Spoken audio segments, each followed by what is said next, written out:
Sisi kama tume tumeweza kushauriana na Madam Governor na tumesema tutaweza kufanya compliance audit kwa county, na wamekubali ya kwamba hiyo ni kitu wanaweza fanya na watashirikiana na sisi.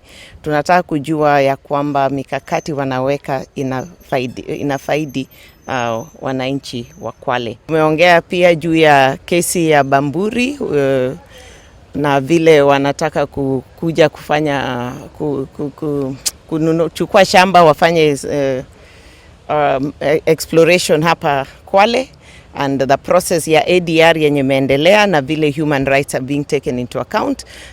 Tumepata hiyo ripoti, lakini tutachunguza ikiendelea, tuhakikishe hata wakati Bamburi wanaingia kwa ground, haki za watu wa pale wasipate dhulma.